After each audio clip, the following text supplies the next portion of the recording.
De parte de todo el equipo de EMCO S.A., les damos la cordial bienvenida a esta actividad. Para nosotros es un gusto enorme contar con su asistencia. Recuerden que para estar informados permanentemente sobre las novedades y actividades sobre las capacitaciones que realizamos, no olviden seguirnos en nuestras redes sociales como EMCO S.A. Nos encontrarán en Facebook, Instagram y también en nuestro canal de YouTube, donde podrás suscribirte y activar la campanita para así recibir notificaciones de nuestros eventos. Quiero comentarles que por seguridad de la reunión por esta plataforma, solo podrán enviar chats a los anfitriones y coanfitriones de esta conferencia, quienes estaremos transmitiendo sus inquietudes y preguntas. Recuerden que esta charla también se está presentando en vivo a través de Facebook Live y nos buscarán allí como EMCO.SA. Como coanfitriones estaremos desde Facebook, Janet Villegas, bioingeniera del área de soporte de EMCO, Karen Gómez, fisioterapeuta y especialista de la línea respiratoria, y en Zoom, quienes hablan, Álvaro Álvarez, bioingeniero especialista de la línea respiratoria. El día de hoy estaremos hablando sobre winning. Debemos saber ventilar, pero también retirar, para la cual nuestra ponente el día de hoy es Marcela Barahona, terapeuta respiratoria certificada, magíster en alta calidad, alta dirección de servicios educativos, especialista en docencia universitaria, con más de 20 años de experiencia en UCI y ventilación mecánica, y especialista clínica para Colombia de EMCO S.A. Sin más preámbulos, los dejo con nuestra anfitriona y bienvenidos. Marcela, buenas tardes. Hola, buenas tardes a todos. Gracias por estar de nuevo con nosotros el día de hoy, acompañándonos. Y bueno, el tema del día de hoy, como mi compañero les habló hace un momento, es acerca de winning. Vamos a compartir la pantalla. Allí están viendo en mi pantalla.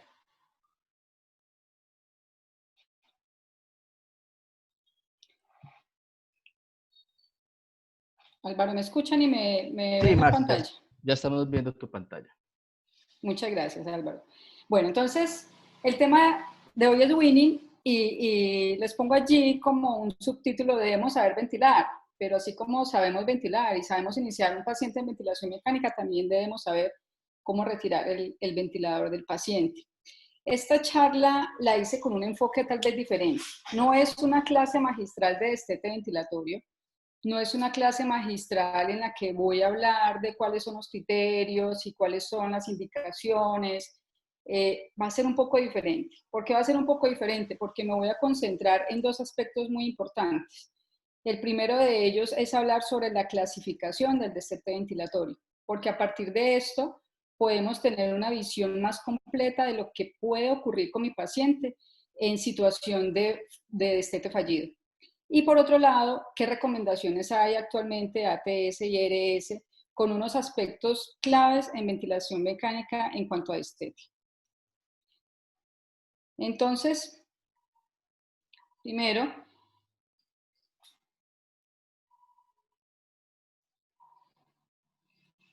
vamos a minimizar esta ventanita por acá. La clasificación que la mayoría conocemos de destete viene de la conferencia del consenso internacional que se creó en el 2007 y a partir de ella creo que nos hemos guiado la mayoría para clasificar el destete ventilatorio. Y a partir de este consenso se define el destete como todo el aspecto que cubre el proceso de liberación del paciente, el soporte mecánico y del tubo endotraqueal. En este aspecto, deberíamos entonces nosotros pensar por qué es tan importante nosotros concentrarnos en el winning. ¿Por qué debería ser un tema importante para nosotros? Bueno, primero porque de acuerdo a la estadística que tenemos hasta el momento, y tal vez la estadística que tenemos hasta el momento, parte de ella se ha construido a partir de esta clasificación, nos dice que más o menos la mitad del tiempo que el paciente está en ventilación mecánica, nos la tomamos en el destete ventilatorio. Y que de los pacientes que están en ventilación mecánica, más o menos entre el 55 y 85% se logra un destete simple. un destete difícil entre el 14 y 40%, y un destete prolongado aproximadamente el 14%. Sin embargo, esto es unas cifras y unos porcentajes que tenemos en cuenta de acuerdo a esta clasificación. El destete prolongado representa el 37% de los costos de UCI y se asocian con una mortalidad hospitalaria hasta el 32% en esos pacientes de destete prolongado. Y hasta el 20% de los pacientes de UCI médicas siguen siendo dependientes de soporte ventilatorio después de 21 días. Estas cifras son escalofriantes porque cuando uno inicia el paciente en ventilación mecánica, uno desearía que ese paciente termine extubado y extubado exitosamente.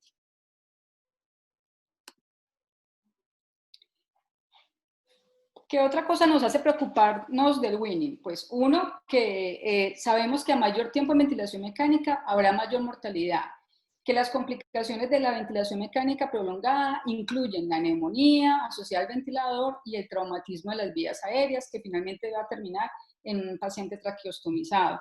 La incidencia de la extubación no planificada puede variar del 0.3 y el 16%. Y el 83% de las extubaciones no planificadas son iniciadas por el paciente, mientras que el 17% son accidentales.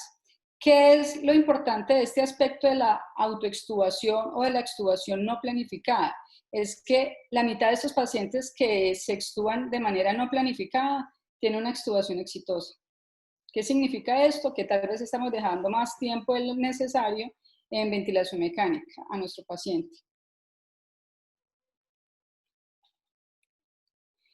En este estudio nos muestran la recopilación de varios estudios en las que se evalúa la tasa de extubación fallida y la mortalidad de estos pacientes con reintubación y la mortalidad en UCI. Entonces ellos nos dicen, bueno, ¿qué datos importantes encontramos en estos estudios? En estos estudios encontramos que la tasa de extubación fallida puede ir desde el 10% hasta el 20%, que la mortalidad por reintubación puede ir desde el 50% hasta el 26%, y que la mortalidad en UCI, pacientes que no han sido reintubadas, es mucho más baja. ¿Sí? Si la comparamos con los pacientes que mueren por reintubación. ¿Esto qué significa? Que si no elegimos bien el paciente que vamos a extubar, pues tenemos la mitad de probabilidades de que ese paciente fallezca después de la reintubación. Un aspecto muy delicado. Por otro lado, en esta conferencia de consenso internacional en el que se hizo esta clasificación, se tomaron 3 grupos, o lo clasificaron en 3 grupos, que los tuvieron en cuenta basado en el número, el tiempo y los resultados de una prueba de respiración espontánea, los resultados de la extubación y la prueba de respiración espontánea la tenían en cuenta o en tubo en T o en presión de soporte baja. Cualquiera de las dos modalidades podía servir como prueba de respiración espontánea. Entonces, ustedes conocen esta clasificación, destete simple, destete difícil y destete prolongado. En el destete simple se le habla a aquel destete en el que se realiza una prueba de respiración espontánea y el paciente efectivamente logra ser extubado sin dificultad. En el destete difícil incluye pacientes que fracasan en el primer ensayo y requieren hasta 3 ensayos más o 7 días en ventilación mecánica para lograr un destete exitoso. Y el último, que es destete prolongado, incluye pacientes que requirieron más de 7 días de destete después del primer ensayo. Entonces, ¿qué significa esto?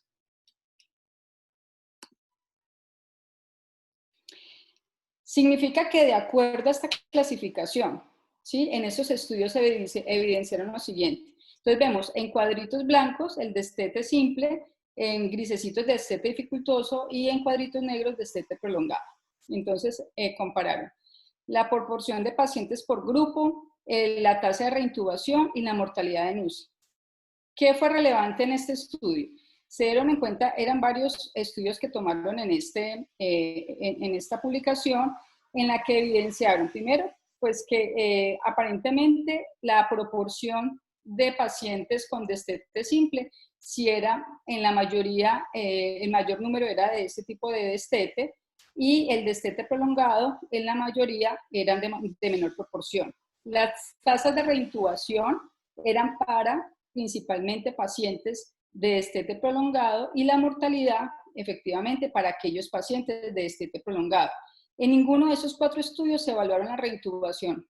Sí, eso hay que tenerlo en cuenta. Entonces, el destete prolongado se asoció con tasas de mortalidad significativamente más altas en los 4 estudios en comparación con el destete simple y difícil. Teniendo en cuenta que estos estudios están basados en la clasificación del ICC. ¿Qué desventajas tiene esta clasificación? La primera, que ellos tienen en cuenta como indicador de destete o como parámetro de destete una prueba de respiración espontánea. Y no en todas las instituciones se realiza una prueba de respiración espontánea. Segundo, quienes no realizan prueba de respiración espontánea no puede clasificarse en ninguno de los 3 grupos. No tienen en cuenta la autoextubación, no tienen en cuenta la traqueostomía temprana y no tienen en cuenta la ventilación no invasiva postextubación. Entonces se están dejando un montón de pacientes por fuera. Mientras que la nueva clasificación que se propone en el 2017 con el grupo WIN, liderado por el doctor Lauren Brochard y el doctor Jordi Manceo, ya hacen una propuesta diferente. Y esta nueva clasificación es totalmente diferente a la anterior. Primero, ellos hicieron un estudio en Europa en 3 países diferentes donde integraron o tomaron 2.729 pacientes. Y esta clasificación la basaron en la duración de la ventilación después del primer intento de separación. ¿Cómo lo clasificaron? Lo clasificaron de la siguiente manera. Un grupo que nunca se intenta un proceso de retirada del ventilador. Luego vienen otros 3 grupos. El tercero se subdivide en 2, pero estos grupos están ya no dados por una prueba de respiración espontánea como tal, sino que se denomina intento de separación, ¿sí? Un intento de separación. Entonces ya les explico qué es un intento de separación. Entonces el grupo 1 es cuando se logra destetar al paciente con un intento de separación y se desteta 24 horas después de ese primer intento de separación. El segundo grupo es aquellos en el que puede pasar después de 2 días del intento de separación hasta 1 semana para que se logre el destete exitoso. Y el grupo 3 se consideran aquellos que requieren más de 7 días después del intento de separación para lograr un destete exitoso, pero no se puede lograr, ya sea porque, grupo A, el destete después de los 7 días se realiza la prueba. Después de 7 días existe la posibilidad de que el paciente efectivamente se pueda retirar del ventilador, pero existe un grupo B en el que, a pesar de que se ha hecho un intento de separación del ventilador, nunca se logra destetar de este. Entonces aquí tenemos el resumen en días. Entonces, el primer grupo, que no existe ninguna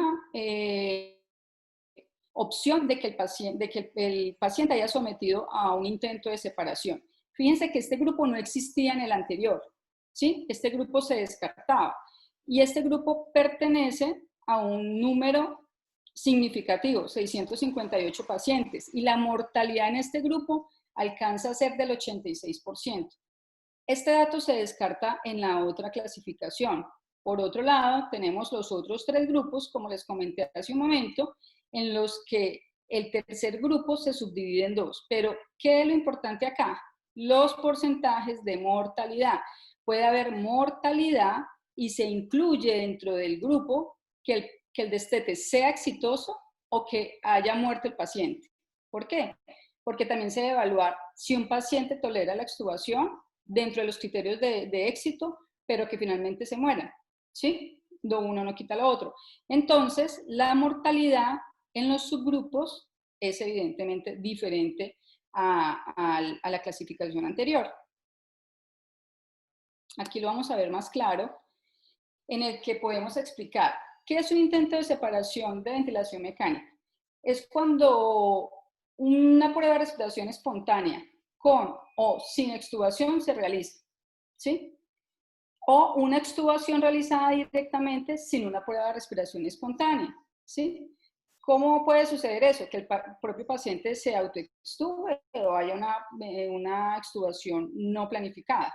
Aún así, es un intento de separación. El destete o separación exitosa corresponde a la extubación sin muerte o reintubación dentro de los próximos 7 días, ya sea que se haya realizado o no la ventilación no invasiva o posterior a la ventilación no invasiva posterior a la intubación. Este grupo no lo tenían en cuenta antes. Si el paciente se extubaba y requería ventilación no invasiva, no hacía parte del destete exitoso. Acá sí, aquí lo que les importa es que a pesar de que reciba ventilación mecánica no invasiva, el paciente no requiera reintubación los siguientes días, los 7 días siguientes al haberse retirado el tubo traqueal.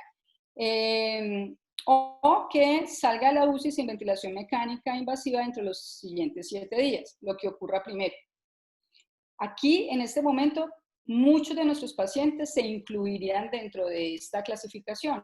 ¿Por qué? Porque dentro de las prácticas nuestras cada vez se incluye más la ventilación invasiva post-extubación y aún así no significa que el destete haya sido fallido.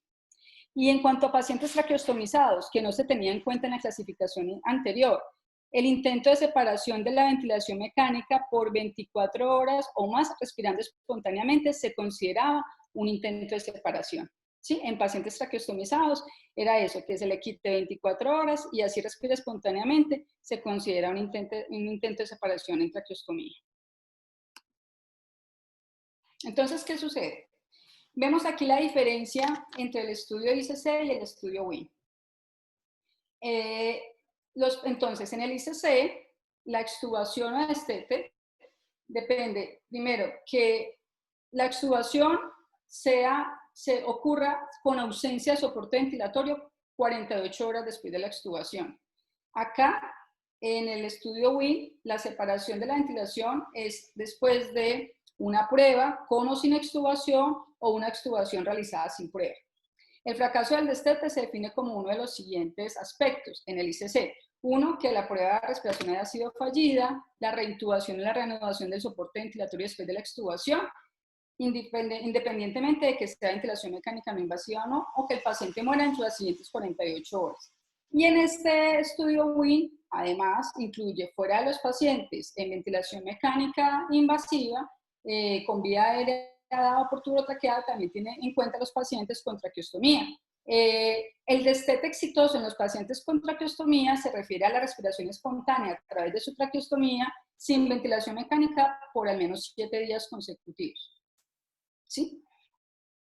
Esto es muy valioso. Entonces, tendríamos el siguiente grupo. El grupo 0, que es sin proceso de destete. ¿Qué le pasó a ese grupo? Ese grupo o le hicieron traqueostomía inmediatamente porque era un paciente con enfermedad neurológica o que tenía algún manejo de vía aérea y requería traqueostomía y ese paciente no iban a destetarlo. El grupo número 1, que lo denominan destete corto, es que le hicieron el intento de retirada y pasadas 24 horas no requirió reintubación, fue exitoso. El grupo 2 va a ser aquel que después de haberse hecho el intento de separación, después del segundo al séptimo día, el paciente no requiere de intubación nuevamente, pero el tiempo es más prolongado. Y en el grupo 3 tenemos 3A y 3B, en el que en ambos se requiere más de 7 días de destete después del primer intento, pero en el 3A se logra destetar después de los 7 días y en el grupo B jamás se requiere destetar. Entonces, en este estudio, ellos evidencian lo siguiente. Ellos compararon, bueno, de 2.729 pacientes que incluyeron en el estudio WIN, si lo clasificaban según la conferencia del 2007 versus el estudio WIN con la nueva clasificación, ¿qué encontraban ellos? Pues encontraban lo siguiente, que el 50% de los pacientes que habían incluido o que deseaban incluir en el estudio no los podían incluir. ¿Por qué no los podían incluir? Porque no realizaban pruebas de respiración espontánea o porque no le realizaban realmente un proceso de destete, no iniciaba, entonces quedaba sin clasificarse. Por lo tanto, el 50% de los pacientes seleccionados no pudieron clasificarse utilizando la anterior clasificación. Esto quiere decir, y por otra razón, que el destete lo realizaron soportados por ventilación no invasiva, entonces no podían incluirlo allí. Entonces, si comparamos luego estos dos grupos, fíjense, es el estudio del estudio WIN, donde tomaron los 2.729 pacientes. En el grupo de ICC, efectivamente quedó el 50% de los pacientes por fuera de la clasificación, mientras que en la clasificación WIN sí los pudieron incluir a la mayoría, excepto 20 pacientes, porque tuvieron algún tipo de obstrucción orotraqueal. Eso significa entonces que los porcentajes nos cambian. Entonces el porcentaje del grupo 1, que es el grupo 1 de ICC, de destete rápido, para ellos sería el 70%. Pero fíjese para nosotros, o para el estudio WIN, sería un 24% de pacientes que nunca intentaron ser destetados, por las razones que les dije hace un momento. Pero del grupo 1, que sería supuestamente el grupo corto, de destete corto, sería el 57%, correspondería al 57%, no al 70%. Es una diferencia bastante grande. Ahora, en cuanto al grupo 2, en el que vemos el 23%, en este grupo, que es el grupo de destete de más de un intento, menos de 3, o hasta 3 intentos y menos de una semana, estarían 23%, y acá, en el grupo 2, nuestro, que es de destete difícil, que se trata de hacer el intento y después de 2 días hasta una semana se logra retirar del ventilador, corresponde a un 10%, o sea, la mitad de lo que me está dando en este porcentaje del grupo ICC. Y por último, el grupo 3, que es el grupo de destete difícil, me da un 7% y aquí nos da un 8.7% en términos generales, pero él va más allá. Es el grupo que sí es de difícil destete, pero hay uno que sí se logra destetar después de los 7 días y el otro no se logra destetar. Y de ese grupo que nunca logra destetarse, fue el 38% de este grupo. ¿Sí? Entonces, observemos acá que hay unas diferencias muy importantes. Si más o menos 6 estudios entre grandes y una población no tan importante, pero estudios que se han tenido en cuenta, digamos, para tomar decisiones y para hacer alguna justificación y análisis de las consecuencias del destete, han tenido como base la clasificación ICC. Ahora, ¿qué pasaría si esos mismos estudios los pasáramos a una clasificación WIN? Seguramente los resultados serían muy diferentes. ¿Esto qué significa? Que de aquí en adelante, si deseáramos hacer estudios de destete ventilatorio y deseáramos clasificarlos, deberíamos ajustarnos a esto y darnos cuenta que tal vez esas estadísticas las hemos tenido erradas. Entonces, vamos a tener aquí los aspectos importantes de este punto. Uno, que la clasificación WIN, basada en el concepto de intentos de separación y una evolución de definición del éxito de destete, principalmente la duración del proceso de destete después de un primer intento, permitió la clasificación de todos los pacientes, no me dejó el 50% de los pacientes por fuera. 2, el grupo basado en la duración del destete aumenta gradualmente la morbilidad y la duración y la mortalidad de estos pacientes, que eso es un resultado muy interesante porque tal vez no me mostraba con tanta claridad en la anterior clasificación esa relación de tiempo versus mortalidad y morbilidad.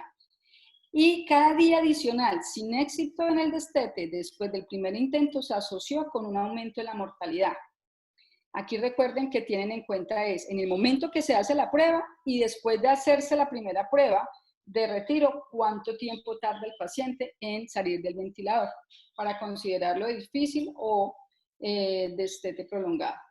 Las pruebas de respiración espontánea se aprobaron de dos maneras, en tubo y compresión de soporte, y ambas mostraron la misma tasa de éxito, aproximadamente 50% cada una. Y tuvieron en cuenta los pacientes traqueostomizados, que en últimas es un porcentaje que no se puede descartar, que es aproximadamente un 5%. Este estudio, como todos los estudios, tiene unas limitaciones, pues por uno que se hizo en unas en unas unidades de cuidado intensivo europeas, en hospitales universitarios, y tal vez algunas de estas conclusiones no puedan aplicarse a todo el mundo. Sin embargo, hay un estudio que se expuso en el Congreso Europeo de Cuidado Crítico, en el que evaluaron esta clasificación WIN en una UCI de Brasil. Y efectivamente, el número de pacientes que se pudieron incluir en la clasificación era mucho más alto comparados con la clasificación de ICC. Entonces, pues habrá que hacer otros estudios para ver si sí pueden clasificarse la mayoría o no, pero consideraría que más se podrían ajustar al estudio, a la clasificación del estudio WIN que a la clasificación del estudio ICC. Y no se realizó seguimiento de los pacientes después de la alta UCI. Realmente se hicieron 60 días de seguimiento y después de eso no hicieron más seguimiento. Muy bien. Hasta ahí en términos de clasificación. Pero bueno, además de saber si mi paciente es un paciente de difícil destete, si es un paciente de destete rápido, debería tener en cuenta yo otras consideraciones, y esas consideraciones que, aunque a veces creemos saber cuáles son las recomendaciones ideales, no siempre son las mejores. ¿Qué dice entonces, o qué sacó, qué publicó la ATS y la CHEST? Entonces ellos sacaron esta guía en el 2017 sobre la liberación de la ventilación mecánica en pacientes adultos críticamente enfermos. Y tuvieron en cuenta varios aspectos, o se hicieron varias preguntas. ¿Qué preguntas se hicieron ellos? Bueno, la primera pregunta era si se sugería un uso de presión pico o de presión soporte durante la prueba de respiración espontánea. El otro era si se debía realizar o no protocolos para minimizar sedación y por qué hacerlo. Otro, proporcionar ventilación no invasiva después de la extubación del paciente. Otro punto era si se debían hacer o no protocolos de rehabilitación y por qué. Y protocolos de liberación y si se debía o no hacer pruebas de fuga. Entonces, para responder esto, ellos se basaron en esta tabla de certeza de la evidencia: alto, moderado, bajo, muy bajo, y de acuerdo a eso hicieron unas recomendaciones. Entonces, con respecto a la primera pregunta, recuerden que todos eran pacientes adultos y por un tiempo mayor de 24 horas en ventilación. Entonces, la primera pregunta era: ¿se debe realizar la prueba de respiración espontánea con o sin presión de soporte? Y esa pregunta creo que me la han hecho en varias ocasiones. ¿Qué respondieron ellos? Ellos dijeron: mire, la prueba de respiración espontánea la sugieren que se realice, se puede realizar con una presión de soporte, pero una presión de soporte baja, de 5 a 8 centímetros de agua, en lugar del tubo en T o el CPAP solo. El CPAP solo es CPAP sin presión de soporte. Es una recomendación condicional con una evidencia de calidad moderada. ¿Qué observaciones hacen ellos? Esta recomendación se refiere a cómo realizar la prueba, pero no la forma de ventilar a los pacientes cuando esta prueba no tiene éxito. ¿Qué recomendaciones? Ellos otorgan un alto valor en la reducción de la duración de la ventilación mecánica y maximiza la probabilidad de éxito de la extubación al realizar esta prueba de respiración espontánea. Entonces, sí se puede, ellos dicen sí se recomienda, pero con un nivel de presión de soporte de 5 a 8 centímetros de agua. Eso tiene unas ventajas. ¿Qué ventajas? Pues que el paciente lo vamos a tener monitoreado y que es un reto menos exigente para el paciente para retirarlo del ventilador. Incluso puede tener un mejor desenlace que tenerlo en tubo en T por el agotamiento que puede generar el tubo en T al quitar PIP y presión positiva. La pregunta 2. Los protocolos que intentan minimizar la sedación en comparación con los enfoques que no intentan minimizar la sedación impactan sobre la duración de la ventilación, la estancia en UCI y la mortalidad a corto plazo, es decir, a 60 días. Bueno, ellos dicen, bueno, la duración en ventilación mecánica, cuando se hacen estos protocolos, puede ser de un día más corto. O sea, si se aplica un protocolo de sedación, el paciente puede estar un día menos en UCI, en ventilación mecánica. Y de estancia en UCI hasta 1.78 días más corto. Por lo tanto, ellos sí sugieren un protocolo que intente minimizar la sedación. ¿Qué observación? No hay pruebas suficientes para recomendar ningún protocolo por encima de otro. Y esto otorga un gran valor a la reducción de la duración en ventilación mecánica y la duración de estancia en UCI. La pregunta 3. La pregunta 3 habla de, ¿debería utilizar ventilación no invasiva inmediatamente extuba el paciente, sí o no? Esto va a favorecer la duración en ventilación mecánica, los días en el ventilador y el éxito de la extubación. Entonces, ellos responden lo siguiente, ellos dicen, bueno, primero, cuando se lleva un paciente, inmediatamente se extuba a ventilación no invasiva, puede haber una reducción de la estancia en UCI al menos de 2 días. Las consecuencias indeseables pueden ocurrir, que como ustedes conocen puede haber daño en el puente nasal, conjuntivitis, ulceración nasal, que son, digamos, los efectos secundarios de una ventilación no invasiva. Sin embargo, ellos dicen, listo, entonces sugerimos la ventilación no invasiva cuando se extuba el paciente, pero ¿en qué tipo de pacientes? Ellos dicen, lo que recomendamos es que el tipo de paciente es aquel que tenga un alto riesgo de fracaso a la extubación. O sea, ¿qué pacientes? No todos los pacientes, ellos lo recomiendan en pacientes que tengan hipercapnia crónica, EPOC o insuficiencia cardíaca u otras comorbilidades graves. Y se puede optar por evitar la extubación a ventilación no invasiva en pacientes con incapacidad de recibir este tipo de ventilación a través de máscara o una interfase similar, pues porque tenga alguna contraindicación para la ventilación no invasiva, para la colocación de una máscara o una interfase. Esto otorga un gran valor a la extubación temprana, incluye una reducción de las complicaciones relacionadas con el ventilador y la UCI y reducción de costos de la salud derivados de la reducción de costos en UCI. Entonces, sí recomienda ventilación invasiva, pero en aquellos pacientes que tengan algún riesgo de fracaso, hipercapnia, EPOC, insuficiencia cardíaca y comorbilidades graves. Bueno, ellos también se hicieron 3 preguntas acerca de protocolos de rehabilitación, de protocolos de liberación y de test de fugas. ¿Qué dijeron a estas preguntas? Entonces, los pacientes que lleven más de 24 horas en ventilación deben ser sometidos a una rehabilitación con protocolo dirigido en movilización temprana o no se intenta movilización temprana protocolizada. Entonces, primero unas consideraciones de reposo en cama. Uno, que afecta negativamente el sistema musculoesquelético, cardiovascular, respiratorio, inmunológico, enlentece la recuperación, puede producir tromboembolismo venoso, úlceras por presión y la debilidad profunda es común en estos pacientes, aún saliendo de la unidad puede durar meses o incluso hasta años para recuperar su movilidad normal. Entonces, frente a eso, ellos dicen, bueno, la duración puede ser más corta en ventilación mecánica cuando se hace un protocolo.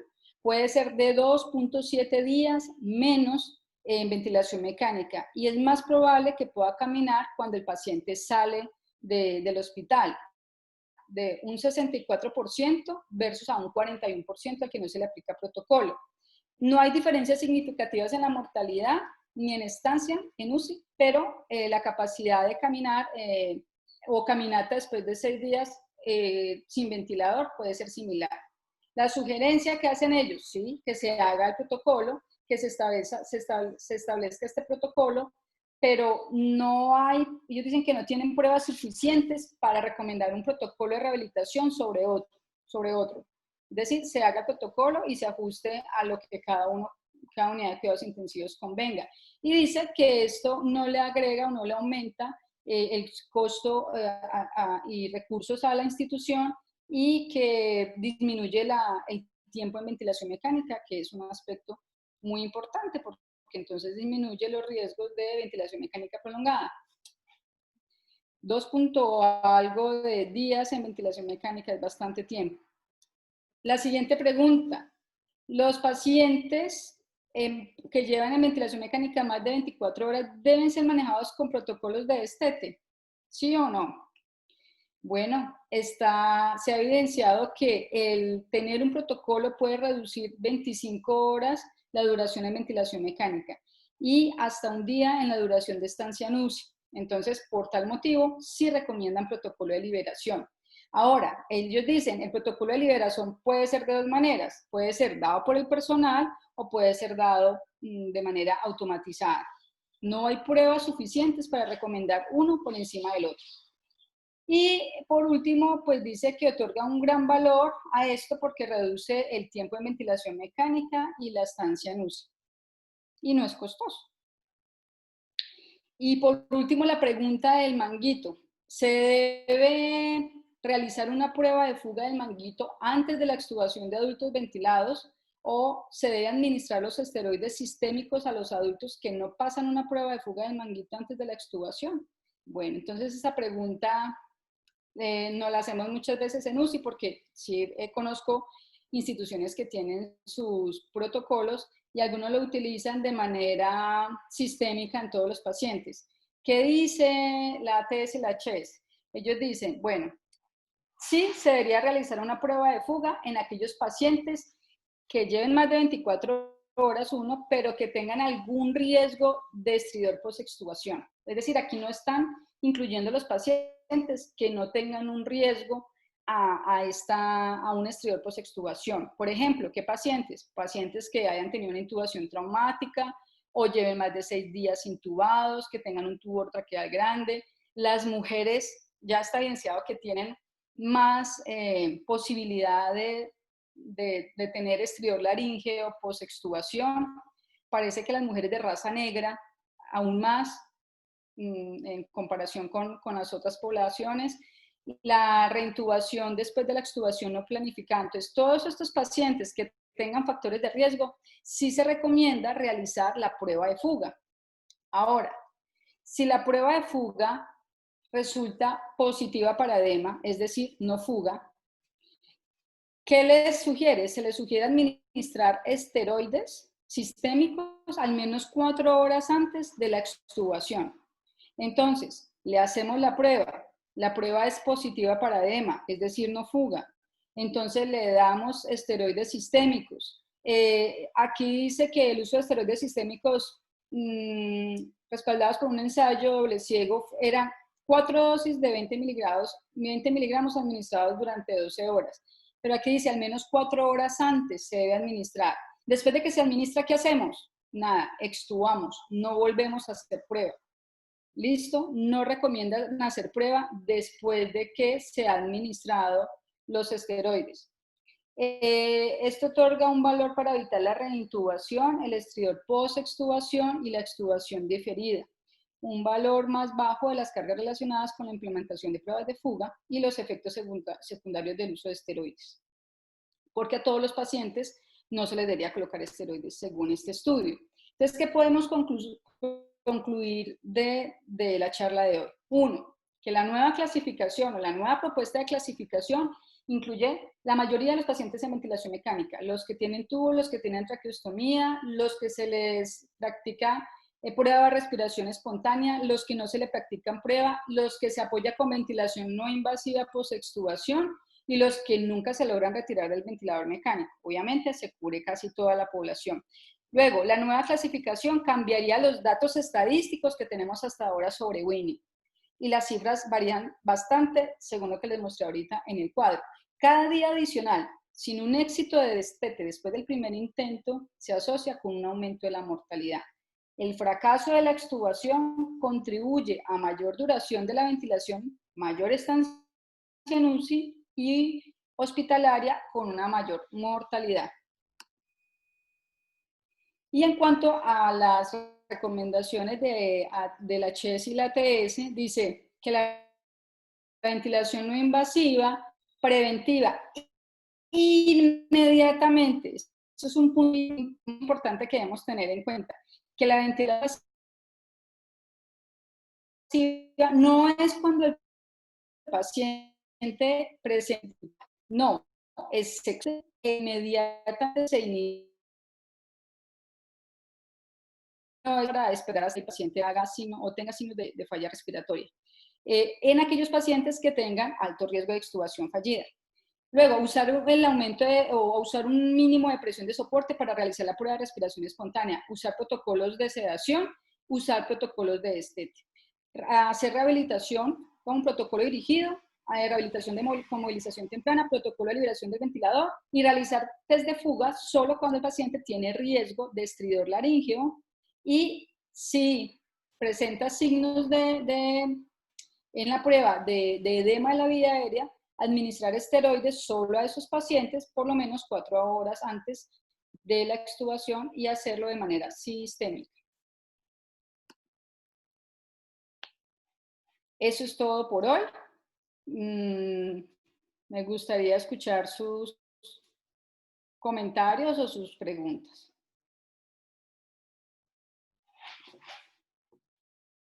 ¿Tenemos preguntas en el auditorio? No, por el momento Hasta no el tenemos momento ninguna. no, Marce. Recuerde que pueden realizar sus preguntas. Recuerde que puede realizar sus preguntas a los coanfitriones o anfitriones de la conferencia.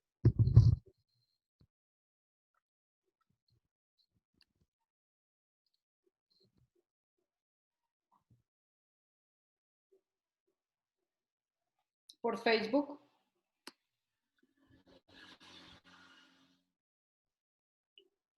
Janet, ¿tenemos alguna pregunta por Facebook? Sí, tenemos una de Daniel Vallejo y dice, ¿se debería realizar un test de fuga en paciente con COVID, teniendo en cuenta que hay un mayor riesgo de aerosolización del virus al desinflar un neumotaponador? ¿Qué otras alternativas existen para evaluar este parámetro?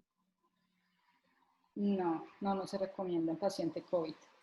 En paciente COVID, el destete ventilatorio tiene que ser un destete casi que muy seguros de que vamos a tener una alta posibilidad de que va a ser exitoso. En el paciente con COVID, de pronto esa flexibilidad que podemos tener con otro tipo de pacientes, de pensar que lo extubamos y que lo podemos apoyar con otro soporte post-extubación para darle el chance, no se debería jugar a la ruleta rusa con ellos. Con ellos se debe tener total certeza. En cuanto al tema del tubo orotraqueal y hacerle el test de fuga, no es recomendable. Tal vez, más bien, en ellos sí, profilácticamente, hacerle iniciar esteroides al menos 4 horas antes de retirar el tubo, sí, realmente lleva bastante tiempo en ventilación mecánica. Y considerar los factores de riesgo para estridor, el tubo traqueal, si es muy grande, que haya sido una intubación difícil, que haya sido un paciente que haya tenido alguna lesión de la vía aérea, que se haya movido mucho durante el tiempo que haya estado en ventilación mecánica, porque eso lo lastima también demasiado. Eso es que una que sí o sí es muy tener algún tipo de edema, este paciente sí administrar esteroides al menos 4 horas con el fin de desinflamar la vía aérea, pero no realizar test de fuga, eso sí no se recomienda para paciente COVID. Marce, pregunta Nidia Plazas, ¿sirve nebulizar con budesonida posterior a la presencia de estridor post-extubación? Sí, pero los efectos no son inmediatos. Hay que entender que el efecto de estos medicamentos va a ser al menos de 4 horas. Entonces, sí se puede realizar, no durante. ¿Por qué no durante? Porque está el tubo orotraqueal. Entonces, lo que se desea es que esa nebulización, esos esteroides tengan un efecto directa. Entonces, si tú tienes la vía aérea con tubo orotraqueal, pues no va a tener un impacto directo en la vía aérea. Por lo tanto, sí se recomienda después, pero tampoco hay una recomendación de que se recomiende que todos los pacientes que se extuben sean protocolaria. Estoy diciendo que sí puede servir para pacientes que presenten estridor, no para pacientes que profilácticamente se les desea hacer y que todo paciente que se extuba se le deba nebulizar con esteroide. En pacientes COVID se recomienda la ventilación mecánica no invasiva post-extubación. No de manera que se debe utilizar sistémica en pacientes que estuvimos con COVID. Digamos que se utiliza como un mecanismo de rescate para evitar la reintubación en aquel que haya hecho falla respiratoria. Sin embargo, riesgo-beneficio, si se cumplen todos los requisitos de elementos de protección personal. Si no se cumple con ellos, definitivamente hay que intubar y evitar la aerosolización. Lo primero es proteger al personal de salud que está atendiendo a ese paciente, pero no arriesgarse. Y se utilizaría para el rescate de ese paciente, no de forma habitual, de extubarlo y llevar a ventilación invasiva. No se ha sugerido de esa manera. Se ha sugerido no invasiva, incluso la terapia de alto flujo por encima de la ventilación no invasiva para prevenir la intubación, pero no para prevenir la reintubación. No se ha hablado de este aspecto que sirve o que se haga de manera protocolaria para evitar reintubación, sino como una forma de rescate. Marce, Jimmy Cedeño pregunta, ¿sería una alternativa el uso de la terapia de alto flujo en pacientes con COVID post-extubación? Esta charla no era de COVID, pero siempre terminamos hablando de COVID. La terapia de alto flujo, al igual que la ventilación no invasiva, es una terapia que se ha diseñado para evitar la intubación. Después de que el paciente extubado se utilice como una forma para evitarse reintubar, no hay evidencia sobre aquello, pero podría servir en caso de rescate del paciente y volvemos a lo mismo. Si existen las condiciones para evitar la aerosolización, sin el equipo apropiado de protección personal, no se debería utilizar. Recuerden utilizar el tapabocas sobre la cara del paciente con la cánula de alto flujo puesta. Y aprovecho para algo, para una pregunta que me hicieron esta mañana y bueno, de pronto alguno de ustedes también ha tenido esa inquietud. Es si se utilizan filtros en la cánula de alto flujo. Los filtros no se utilizan en la cánula de alto flujo. Algunos ventiladores tienen la opción de ventilación de terapia de alto flujo, pero no se debería utilizar ese filtro porque esos filtros están generando resistencia en el momento de la salida del gas. Eso es oxigenoterapia. Y esa aclaración la quiero hacer. He hablado con otras colegas que tienen otros sistemas de terapia de alto flujo y efectivamente tampoco recomiendan estos filtros para terapia de alto flujo porque disminuyen el flujo que se entrega al paciente, aumenta las resistencias y por otro lado es un flujo que va unidireccional del ventilador o del sistema de alto flujo hacia el paciente y la exhalación, recuerden que se hace por la nariz, o sea que en realidad ese gas que está saliendo del equipo pues no es el que se necesita realmente filtrar. El que se quisiera filtrar es el que sale de la nariz del paciente, pero no hay una manera de filtrarse ese gas que sale por el 50% de la fosa nasal que le queda libre, entonces no se utiliza filtro. Nure Benavides pregunta, buenas tardes, quisiera saber por qué razón no se realiza nuevamente el test de fuga después de haber administrado el esteroide sistémico.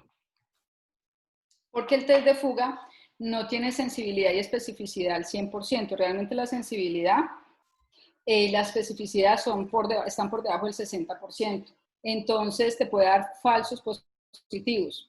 Entonces al dar falsos positivos, puede ser que el paciente efectivamente ya no tenga el edema o realmente ni siquiera nunca lo haya tenido porque, como les digo, puede dar falsos positivos.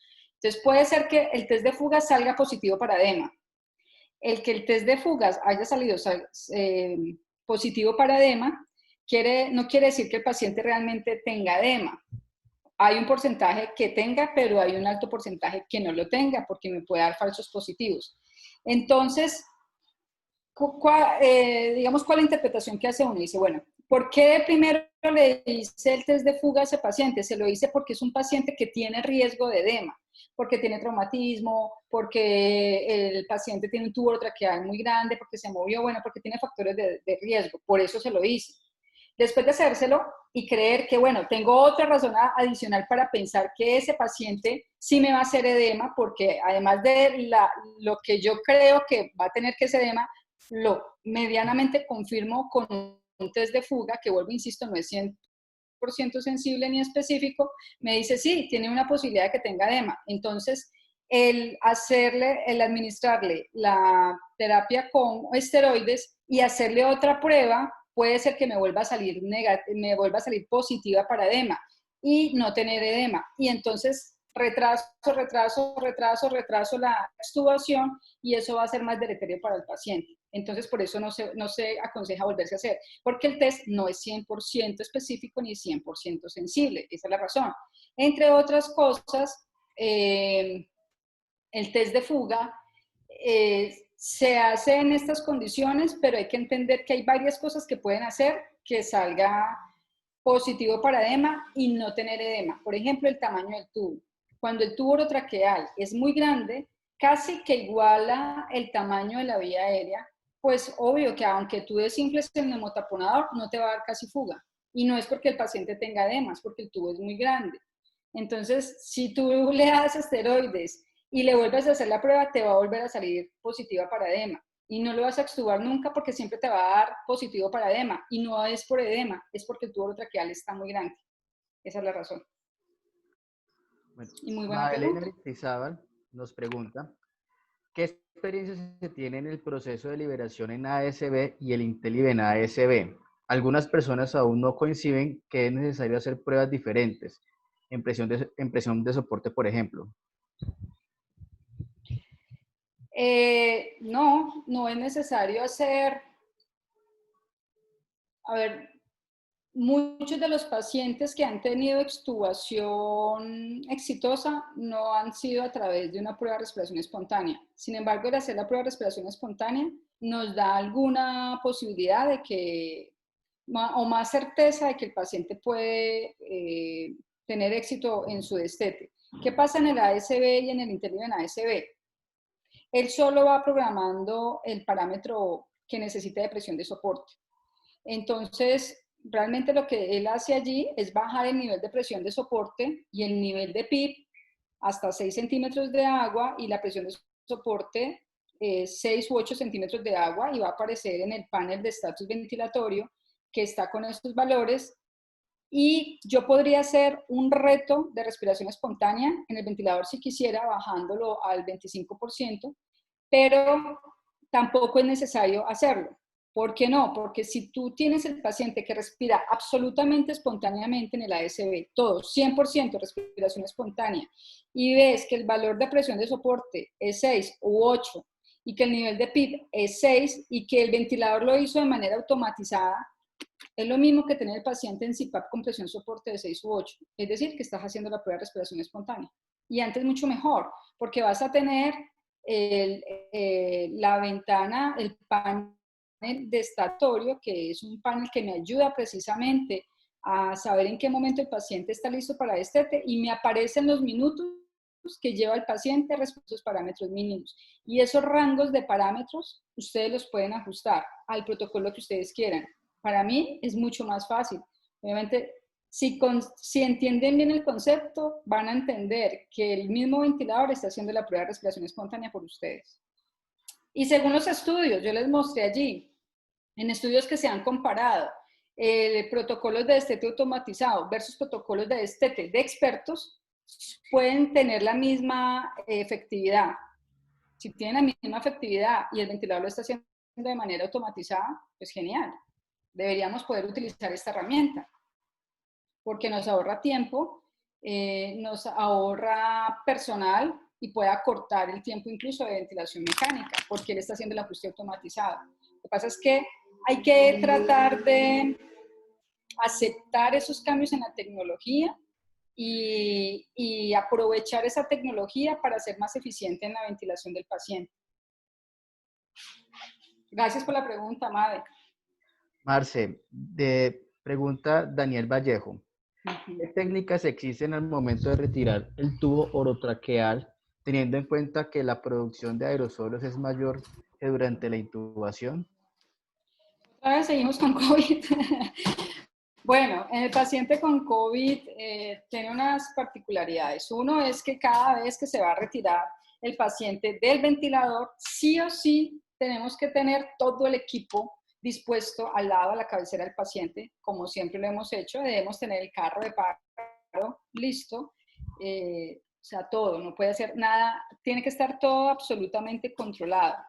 En cuanto en el momento de extubar el paciente, siempre se debe succionar previamente. Y recuerden que la succión se hace con sonda de succión cerrada. Todo el equipo de bioseguridad debe estar completo y se debe hacer entre 2 personas. ¿Por qué entre 2 personas? Porque una persona es quien le coloca stand-by o apaga el ventilador en el momento que se vaya a retirar, en el momento que se desinfle el tubo y se retire el mismo.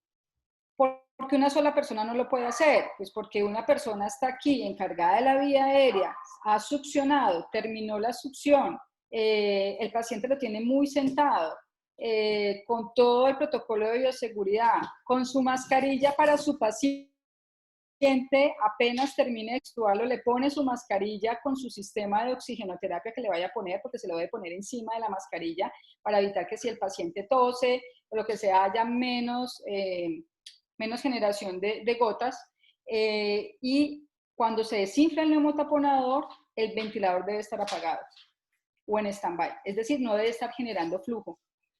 Entonces, se apaga, la otra persona tiene que coordinarse con la que está manejando la vía aérea, igualmente protegida, apagar el ventilador y en ese momento que se apaga, se desinfla el neumotaponador y saca tubo. Eso es una cosa rápida y en ese momento ya tenemos el oxígeno del paciente listo, se le pone la máscara o el sistema que se le vaya a proporcionar, se abre el flujo y así debe ser, pero debe estar al menos 2 personas haciendo el procedimiento, no lo puede hacer la terapeuta sola, no lo debe hacer sola. Marce dice, Nidia Plazas, el test de fuga solo se debe hacer una vez al día, no puede intentar unas horas después dejando el neumotaponador desinflado. Estamos hablando de paciente convencional. No, la idea es que se haga en una sola ocasión. Si es positivo para edema, cuando uno dice, siempre hay una discusión de cómo se dice. Cuando hablo de positivo para edema, es que el paciente no tiene fugas mayor del 12 o del 15%. Y eso lo muestra el ventilador, ¿no? Si no lo muestra el ventilador, porcentaje de fuga que debe ser mayor del 12 o 15%, porque hay literatura hasta el 20%, pero ese protocolo lo establecen ustedes.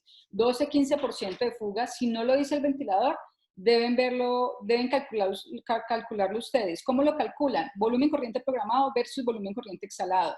Si hay una diferencia mayor del 15%, entonces es negativo para edema. O sea que el test de fuga fue exitoso. Si no hay una fuga mayor del 12 o del 15%, el test de fuga es positivo para edema porque no fugó. Por eso no hay un porcentaje muy diferente entre el valor del volumen corriente programado y el valor de volumen corriente exhalado. Es muy similar. Entonces, cuando esté de fuga positivo para edema, lo que se debe hacer es colocar el esteroide sistémico, esperar al menos 4 horas. Si el paciente sigue cumpliendo con los criterios de extubación, porque puede ser que tenga un deterioro neurológico, hemodinámico, qué sé yo, durante esas 4 horas, si sigue cumpliendo con los criterios, se extuba, pero no se hacen nuevamente pruebas. O sea que a esa pregunta es, si ya el paciente está listo, le hacen la prueba. No fuga, esteroides. Y después de eso, espero 4 horas. Y después de eso, extubo. Ya, no hago más pruebas. ¿Y a quién le hago la prueba? A aquellos pacientes que lleven primero más de 24 horas y que tengan factores de riesgo de edema o de estridor. Tubo orotraqueal muy grande, ventilación o tubo intubación más de 6 días, paciente que haya tenido una intubación dificultuosa o paciente que tenga una lesión de la vía aérea, paciente con quemadura de vía aérea leve. A esos pacientes con factores de riesgo es que les debo hacer la prueba, solo a ellos, no a todo el mundo. Por los falsos positivos. Entonces, si yo me guío porque le hice el test y el test me dijo que no, que tiene edema, porque no fuga, yo retraso la extubación y resulta que es muy posible que el paciente nunca haya tenido edema, porque no es 100% sensible ni 100% específico. Marce, nos pregunta Daniel Vallejo, ¿Qué opinas sobre la prueba de respiración espontánea con presión de soporte de 0 y PIB de 0? No, terrible. A ver, es como tenerlo. A ver, sí se ha hablado de prueba de respiración espontánea sin PIB. De hecho, Brochard por allá hace mucho tiempo decía, no hay una certeza todavía que discuta el uso del PIB o no. Lo que sí es cierto es que cuando no se utiliza presión de soporte, el paciente tiene que vencer esa resistencia del tubo traqueal y le puede aumentar bastante el trabajo respiratorio. Ahora, le quitas PIB y le quitas presión de soporte, o sea que estás como en un tubo en T.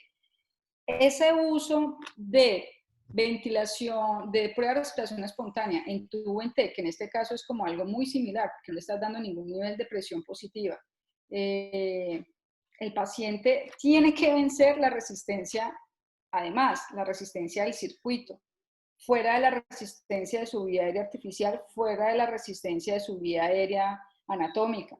Esto le generará mucho trabajo respiratorio. No, no lo recomendaría. De hecho, es que ni siquiera me gusta la prueba de respiración espontánea en tubo en T. En algunos pacientes les puede generar edema pulmonar por presión negativa.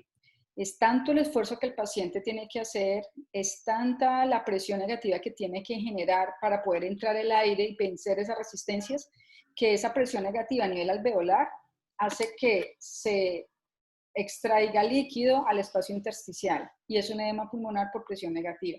Eso puede suceder en pacientes, obviamente, con factores de riesgo, insuficiencia cardíaca, alteraciones de presión hidrostática oncótica.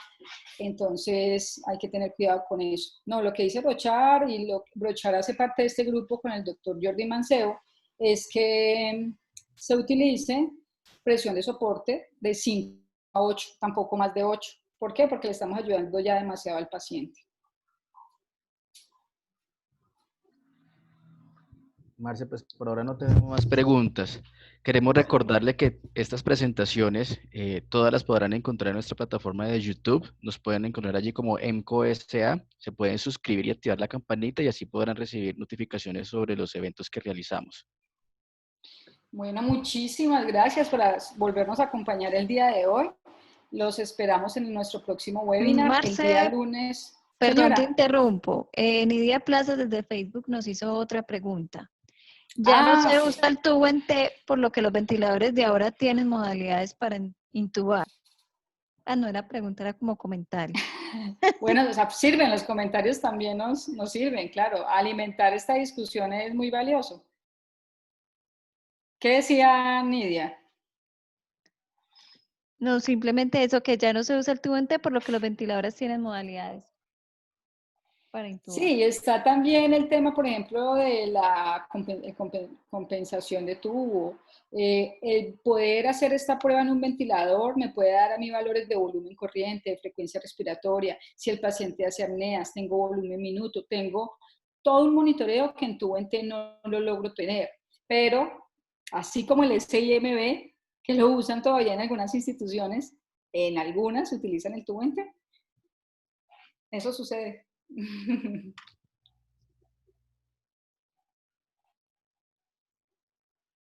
¿No son malas preguntas entonces? No, no más. Bueno, entonces de nuevo, mil gracias por estar el día de hoy con nosotros. Los invitamos al webinar del lunes, que de pronto algunos de aquí pues son muy intensivistas, pero para que lo compartan con sus colegas que trabajan en pruebas de función pulmonar, tendremos un webinar espectacular con dos invitados muy especiales, el doctor Carlos Aguirre de la Fundación Neumológica y el doctor Santiago Arce, neumólogo argentino, que nos hablarán de las prácticas, las mejores prácticas en los laboratorios de función pulmonar en tiempos de COVID. Seguro ustedes conocerán a mucha gente que trabaja en áreas de función pulmonar y van a estar muy interesadas de ese tema.